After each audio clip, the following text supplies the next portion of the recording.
And we are live from the capital city of the Center of Excellence, Allen Avenue, Ikeja, Lagos. Good morning, Lagos. This is Property 360, the show that brings you updates on the real estate sector, property sector. My name is Muturayo Emmanuel Udo, and shortly we will bring you the Property 360 news. Please stay tuned. Federal government aims to increase land formalization by 50%. The federal government is working with the World Bank and state governments to implement a national land registration and titling program. The goal is to increase the formalization of land transactions by 50% over a 10-year period, potentially unlocking over $150 billion in debt capital and boosting Nigeria's GDP by 30%. This initiative was discussed during the Housing Ministry's 2025 sector retreat in Lagos.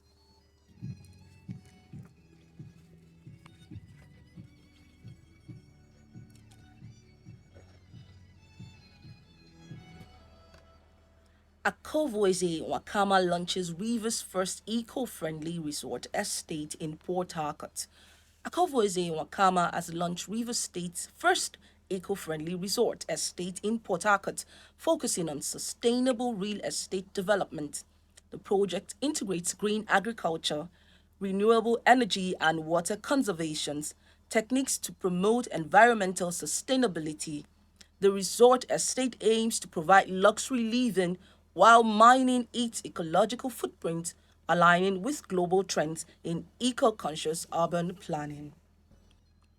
Tinubu approves 147.9 billion for Oyo Ogbomosho Road completion. President Bola Ahmed Tinubu has approved 147.9 billion for the completion of the Oyo Ogbomosho Road dualization project. The contract was awarded to JRB Construction Company Limited following the termination of the previous contract.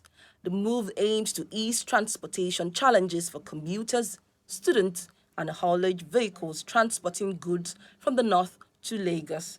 The approval was granted at the Federal Executive Council meeting.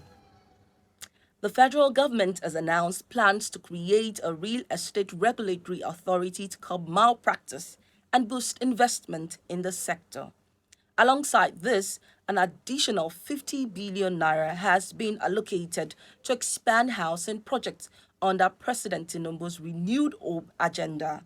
The initiative aims to enforce transparency, modernize land administration, and accelerate construction efforts. The reforms were discussed at the Housing Stakeholders Retreat in Lagos. Real estate stakeholders have criticized the federal government's additional 50 billion housing funds, calling it inadequate to address Nigeria's severe housing deficit. Experts argue that significantly more investment is required for affordable housing development, mortgage financing, and infrastructure. While the fund is part of the Renewed Hope agenda, industry operators stress that sustainable policies and private sector collaborations are necessary for meaningful impact. Move on to the global scene. Global Student Accommodation explores €500 million sale. Global Student Accommodation, Ireland's largest housing provider, is considering a sale or recapitalization of part of its Irish portfolio, valued at €500 million. The portfolio includes 2,000 beds across 5 properties in Dublin, operated under the Yugo brand. This move reflects increased activity in student housing market, with demand in Ireland projected to exceed 115,000 beds by 2034 to 2035. Monaco's real estate market remains world's most expensive. In Monaco, $1 million purchases approximately 19 square meters, that's 205 square feet, of prime residential property equivalent to the size of a parking spot. This underscores Monaco's status as the world's most expensive real estate market, attracting the wealthy due to its tax advantages and favorable climate. The principality's limited space has led to land reclamation projects to accommodate housing demands. And that's all we can take on the real estate news today. The show Property 360 continues shortly. My name is Muturayo Emmanuel Udo. Please stay tuned. Welcome back to the show. It's still Property 360. We were talking right before the break. We were talking about Akavu in Wakama, a developer who created an eco-friendly architectural design resort in Port Harcourt. And right before we went for the break, Kenda and I were discussing if this is something laudable, if this is just not just a trend, or for the wealthy, but then for people who could afford it, if it's something that will be developed. So I like it that someone is doing this at this particular time. This year's World Radio Day, which we celebrated some time ago, weeks ago, what the theme was, the radio and the ecosystem, if I'm not mistaken. And I'm happy that somebody is doing this. Kenda, I have another question for you. Like, would you consider investing in such a thing? Do you think it's something that could yield increase for you as a real estate practitioner? Do you think it's something you can invest in? Seriously, it's something I would love to invest in. Basically, eco-friendly means like a comfort between nature and people who live Yes. within nature. So if nature is satisfied, people who live inside are satisfied. It's a beautiful idea. And then again, we should understand that Nigeria is privileged at this point to have curtailed. I don't know how we did it, but we don't have as much of a natural disaster as other countries do. Yes. Recently, we heard about the Los Angeles whole Yes. fire outbreak and all Wildfire. those things. We are very lucky not to experience that. So if we're trying to start implementing things like this to probably prevent things like that from happening in the future, it's something that we all should buy into. And sometimes individuals like this who come up with something like this, they probably have thought about it years back, and now it is beginning to make fruition in nature. Nigeria. So we should actually buy into it. If it's something that is happening here in Lagos, of course I would love to buy into be it, beautiful. because then again, if we're talking about longevity for humans, this is a welcomed idea. Really, it is a welcome idea. Like some weeks ago, we celebrated radio and climate change. I was hoping to bring into the studio a climate change advocate in Nigeria, but then he couldn't make it. I'm really happy. You mentioned something that Nigeria, we do not have natural disaster. That's one thing we don't have so much. That's one thing I'm really grateful to God for. You go to other climes like in Asia, you see in Asia, volcano was what then tsunamis. hurricane and earthquakes in Asia especially. We see it. But then, do you think that the reasons for their development when it comes to eco-friendly building, eco-friendly designs, climate change advocacy is because of the presence of the natural disasters? Do you think that in Nigeria we're laid back when it comes to putting things in place to prevent all of this because we do not have natural disasters in our country? Obviously. Obviously, the things that you don't experience, you don't plan for it. If you've experienced something maybe like volcanic eruptions several times, maybe once in 5 years, you would definitely plan for Make it. provisions. So because we don't experience such, we don't plan for it, which in its beauty or in a reverse state, it's okay, because God has blessed us. We as Nigerians, Africans, we have a lot on our plate. So we not having to deal with natural disasters is a beautiful thing. Probably God has decided to comfort us with it. But then again, we should make provisions for things like this, Yes. because nobody Never knows can tomorrow. tell. Anything can happen at any time. So if people are beginning to think, because sometimes these innovations come because of certain things that are being foreseen, maybe in the future. It probably is not happening now. Now. But maybe people who like geologists and Yes, they must archaeologists. have probably examined to say, oh, these things might actually start happening years from now. So we should start making provisions for it. Provisions for it. So it's something we should welcome and also buy into. That's fantastic. That really is fantastic. So we'll move on to the next news point. President Bola Ahmed Tinubu approves 1.7 billion naira for the completion of the Oyo Ogbomosho road road. So something caught my attention during the time I was saying the news. I learned that the contract was re-awarded to another construction company. So my question is that, do you think anything would change? You know, they moved the contract from one company, probably didn't finish it to another person. Do you think something would change because of this? Um, then again, I am very patriotic, so I would like to say that maybe for some reason we know that there has been delayed accountability for this particular project. This project has it started years ago. Yes. So for it to be re-awarded to another Another company, person. probably it is their time to prove that they can actually do it and do it better. So we are hoping that this is an opportunity for them to prove the previous contractors wrong, to say, Okay. okay, we are equal to the tax and we can do it better. So yes, we're rooting for you. Okay, and the name of the construction company is JRB Construction Company. Yes. I hope they do better. I hope that, you know, it's timely this time, and then they make sure that they put a premium on quality, ensure Yes. that quality is assured Very during, yes. importantly. I'm not here alone.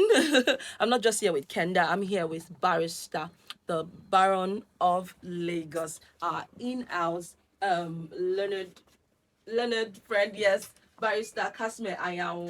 You're welcome, Barrister. How are you today, sir? I'm good. Good morning, Lagos. Good morning, Nigeria. Good morning, good morning. Barrister has this really beautiful smile on his face. Barrister, how's the weekend been?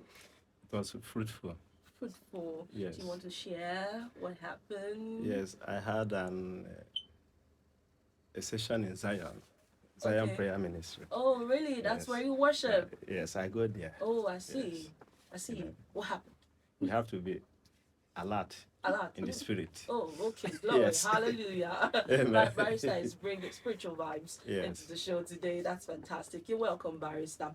So, Barrister, the completion of the Oyo Ogbomosho road that the president of the nation, President Bola Ahmed Tinubu, re-awarded to JRB Construction Company.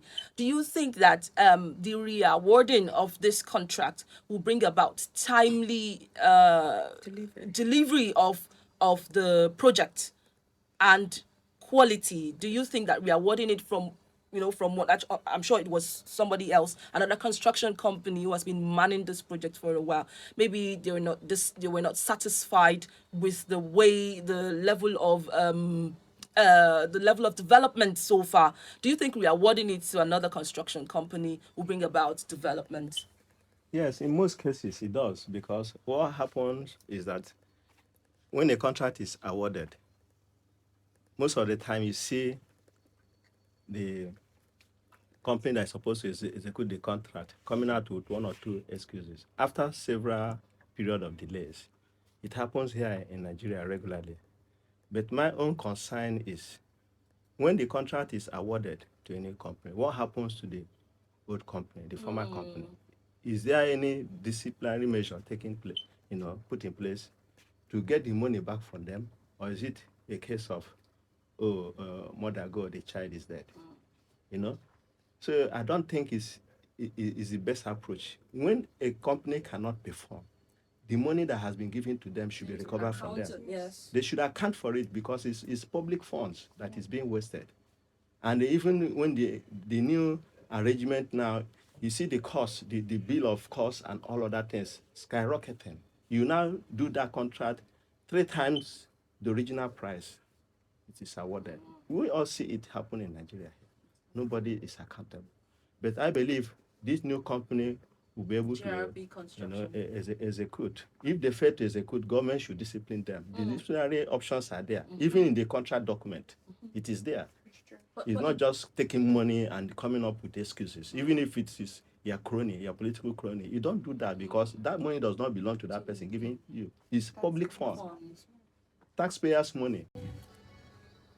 You're welcome back to the show, the Property 360 show. Right before the break, we're talking about the awarding of 147.9 billion naira for the construction of the Oyo Ogbomosho Road. That's the contract was re-awarded to JRB Construction Company. And Barrister was it was talking to us about people who default, construction companies who default in their agreement, their contracts when it comes to constructing roads, constructing bridges, the things they're supposed to do, and they're not delivering well. So we talked about if re-awarding this contract will bring about a change, timely change that is needed, and delivery in this project. Barrister, I have another question for you, sir. Bad roads, how does it affect economy of the nation?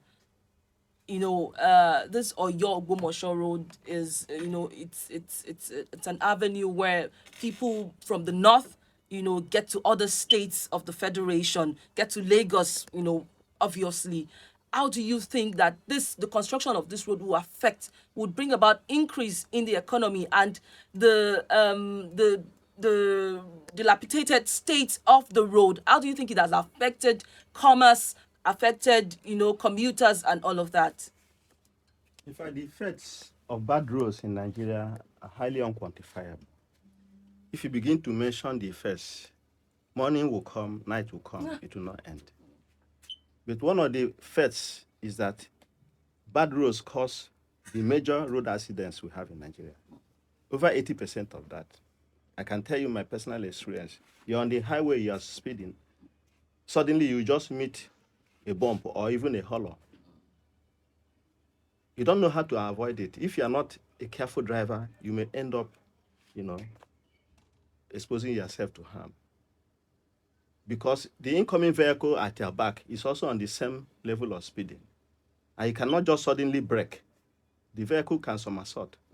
Or the trailer is approaching and you want to enter to your left side to avoid that small ditch there. This trailer can pick up the vehicle and everything is gone. This is one of the first examples. Even in my own community, the major accidents that happen on that portion of the express road in Imo State is caused by bad roads. Even when we are children, you suddenly hear the screeching of the vehicle, suddenly braking because they have suddenly seen that ditch.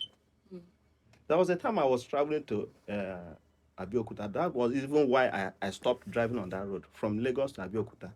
After that, Ahmadiyya. The whole of that road to Tollgate it was a mess up. I don't know how it is.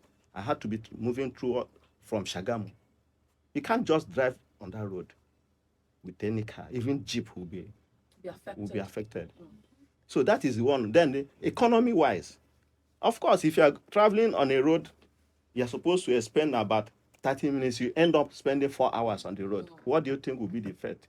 For women taking in goods, vegetables, early in the morning, coming to Lagos State, they'll be stuck on the road.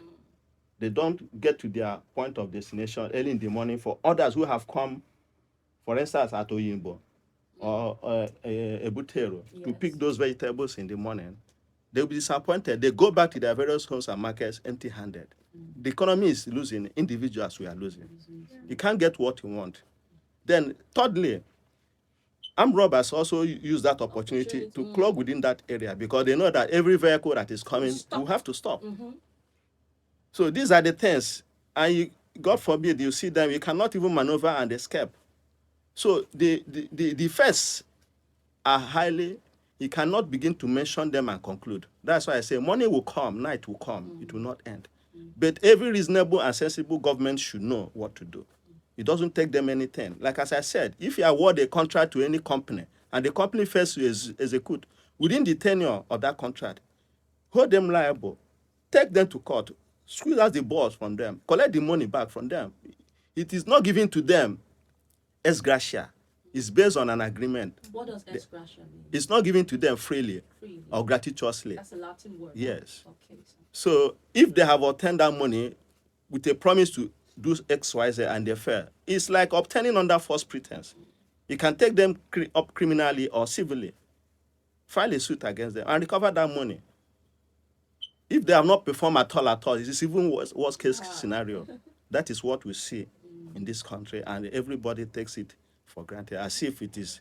But the thing is, over time, these construction companies have been getting away with this thing. They They have will, been they getting will away with begin a construction project and they'll just leave it halfway.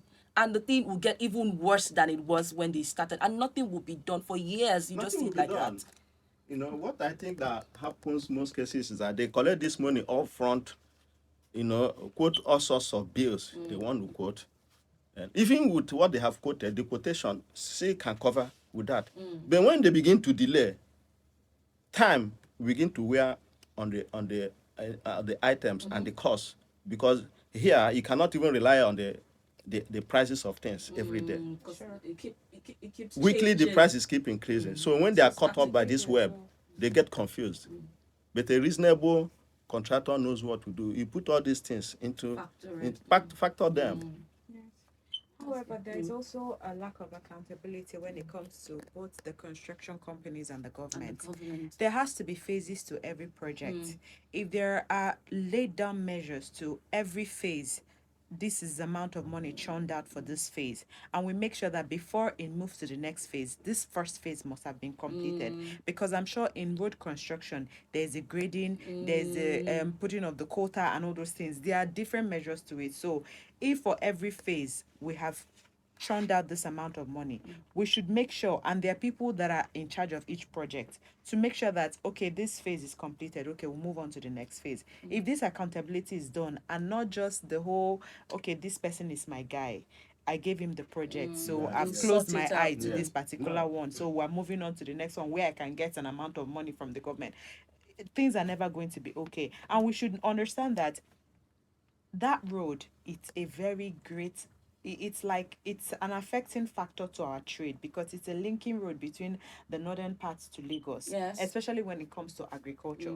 So when perishable certain goods. things are delayed, obviously affects and impacts the economy. You know how much money is lost sometimes when maybe a whole truckload of tomatoes gets wasted On the road. Because on of the bad road because of the bad road. Then we hear that a pint of tomatoes, instead of being probably 5K, is now 10K. It's affecting the masses. So there's inflation, some sorts, because people are getting less for their money's worth. So it's really affecting our economy. And this is long overdue. This rewarding should have been done long time ago. But because it's been done now, I'm hoping that the federal government should actually have measures to make sure that this JRB, Construction company. that there are accountable measures for them to make sure that it's actually being completed, and it's not another story written in the books of time, so that they'll say, okay, it's been At some awarded point, yes, a and they third were time. reallocating it to another. I really hope that this is not the narrative about this construction, the Oyo Ogbomosho Road. I really am hoping. Thank you, Kender, for that. Thank you, Barrister. Well, moving on to another question, and I thought about this maintenance culture. Okay. Maintenance culture. We see people drive so recklessly.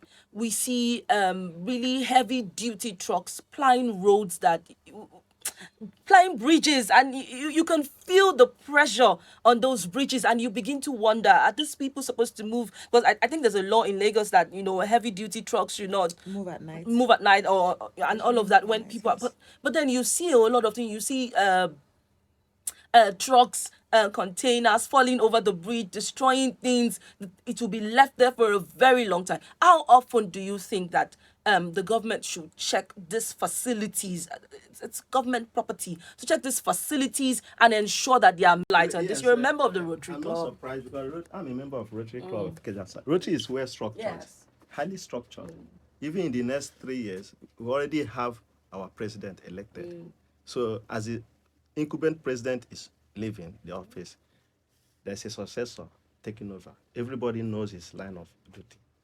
So Rotary have project directors among the board of every Rotary Club, and they're always on the field.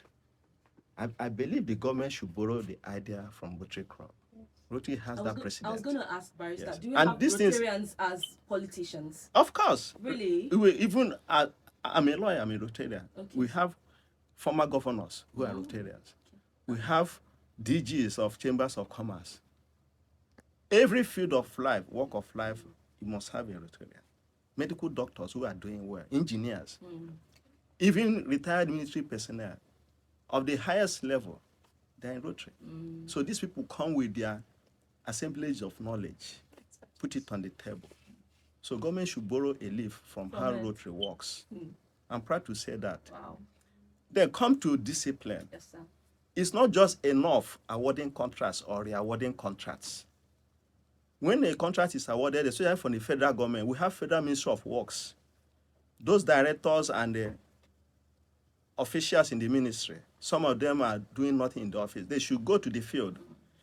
If you award a contract, it's like somebody who is building a new house. You give you a contractor to build their house. If you are not there, the contractor will not use the quality of materials that he has written and quoted. So you have to know that the quality of electrical materials he has quoted is what he's using. It's not just quoting like electrical material of 2 million naira and he goes to the market and buy one of 100,000. That is an example. That is what happens. So that is why we have somebody quoting a high quality material at the end using substandard materials. And all these things affect us. Because the moment those things are buried on the ground, or they mix their concrete and cement and cast them, you cannot begin to open them and know the quality. So the best way of examination is being there on the ground. Every day, the Ministry of Works officials should be in the field, monitoring all the federal government projects. It's not enough answering a director or be an official. Go to the field. If you cannot go, send your lieutenants. Yes. Thank God with the internet exposure we have, Yes. they can do the spot, video coverage yes, on the spot. truly, You'll be yes, monitoring yes. them and seeing them. The world has gone global and even more than what we think. So nobody should give an excuse that he's in the office, he cannot know what is happening in the field. No, we have gone beyond that. If they don't know, they should consult experts to teach them how these things work so that we can have quality and have the dividends of what we are in this politics called Nigeria. That makes a whole lot of sense. I am really rooting and waiting for the day that the Rotarian will become president of this nation. It will be good. Yes, it will be really nice to see them bring their structure into administration of this great nation. I'm really rooting for that and waiting for that day. Lagos is still Property 360. Please don't go away. We'll be back right after this commercial break. Welcome back, Lagos. Property 360. It is blessed Monday morning to you. We'll move right into it. I want to ask, during the news we read that the federal government has awarded 50 billion naira to real estate regulatory authority has been established to curb malpractice and boost investment in this sector. Now, my question is, I'll start with you, Barrister. With this massive housing deficit in the nation Nigeria, do you think that 50 billion naira is a step in the right direction, or do you think that it's just a drop in the ocean? Do you think that amount of money, 50 billion naira, is a step in the right direction in curbing malpractice and boosting real estate investment in the nation? Yes, it's a whole lot of money. 50 billion is not 1 naira, 1 kobo. Only that we have our appetite for money has grown so large. Enormous. 50 billion is not a small amount of money. But what I insist is monitoring. I think I remember some time ago in this program, I made a suggestion that even government can borrow a leaf from how it is being done in Dubai, United Arab Emirates. In Dubai, in the real estate, the developer does not collect the money directly from the source.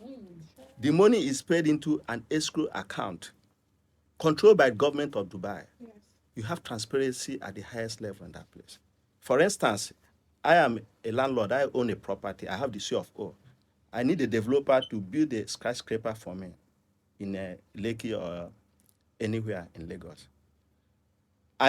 The developer will reach an agreement, joint venture agreement. Government will be carried along. Government is part and parcel of it. The developer, wherever he's sourcing the money from the bank, they wire that money into an escrow account. Government of Dubai will have absolute control of that money.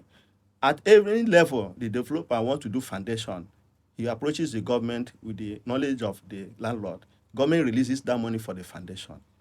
When he wants to do the skeleton and the construction, they release money.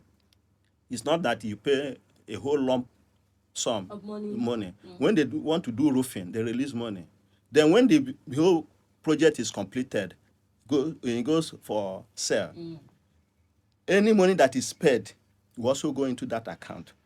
Now, when what the government does is they will now release money for the developer based on his agreement with the person. That's his cut. His own cut. Okay. And the landlord also takes his cut. So that even at the end of the project, there will be money left in that account that to sort out some other problems, and government take their own this thing. It's a very simple thing to do.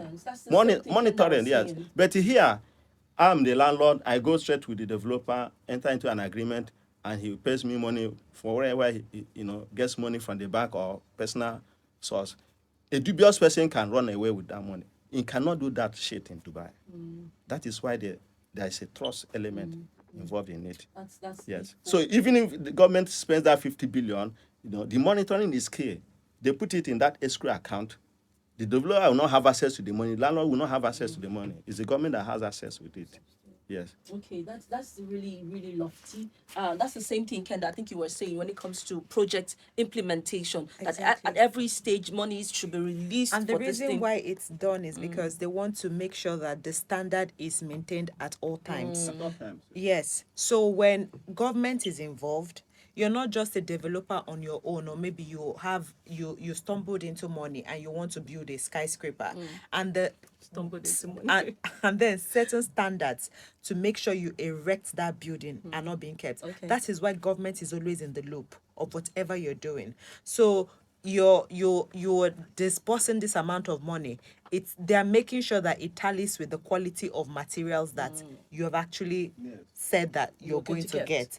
So it's very beautiful, and I'm hoping that Nigeria someday would adopt that same measure. And the person who says he's a developer, in that process too, government will also ascertain his credibility. Yes. Look at That's important. your credentials.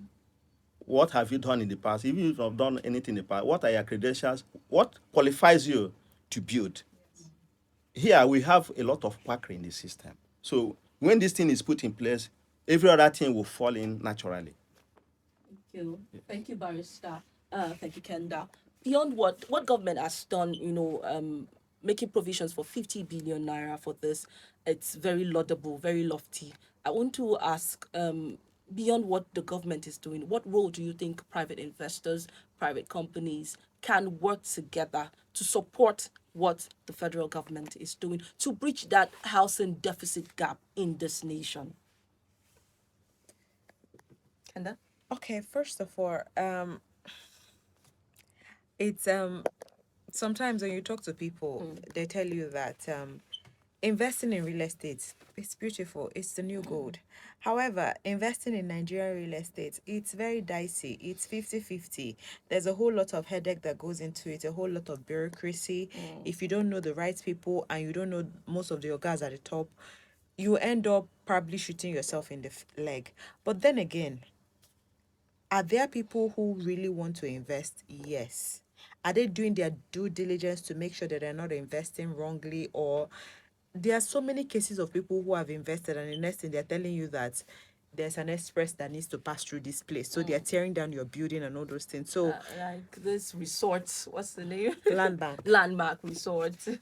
So where do the private and the public sector, private in particular, do they want to invest in real estate? Sure, they should, but then again, do your due diligence. Before you do that, make sure you know everything you need to know in terms of the land and the original mapping of that area, and to make sure that it doesn't, where you're buying your land and investing and trying to make your erect a building, does not bypass probably a major road or something like that. Just make sure you do your due diligence. I think we talked about it in, I think 2 weeks ago, about doing your due diligence before you buy, because I know there are some people outside the country, foreign investors that are looking to invest in Nigeria. Just do your due diligence, and that's it. Do your due diligence, ask questions, ensure your threading the right path when it comes to real estate in Nigeria, in as much as there are opportunities for growth in this sector, in this nation, there are still some bad eggs. We won't deny that in the country, who are ready to cut away your money and give you nothing for it. So please be very, very wise, be very smart when it comes to investment in this nation. Nigeria is a very fertile ground for real estate investment, building properties and all of that, but please ensure that you do your due diligence, ensure that you ask the right questions, ensure that you're present. You might not necessarily have your physical presence. Like Barrister said, the world is a global village now where technology is the order of the day. There's nothing you cannot get with technology. So you can be present, ensure that everything is right. The papers are right, your workers are right. That's all we can take on Property 360 today. I'm sure you learned something. I'm sure you've added value to yourself when it comes to knowledge. Kenda, what's your last word before we go? Okay, my last one. And well, Nigerians, Lagosians do have a beautiful weekend. Stay wise. Stay wise, Barrister. Yes. Lagos, keep going. And when we want to do anything, be sure that you have done your due diligence, because all that glitters are not good. Thank you. Thank you, Barrister. That's beautiful. Barrister said all that glitters is not gold. Make sure you do your due diligence. My name is Muturayo Emmanuel Udo. Seth is not able to be part of us today. I'm sure he'll join us next week. Stay blessed too, and have a beautiful and fruitful week. Bye bye, Lagos. Bye bye, Nigeria.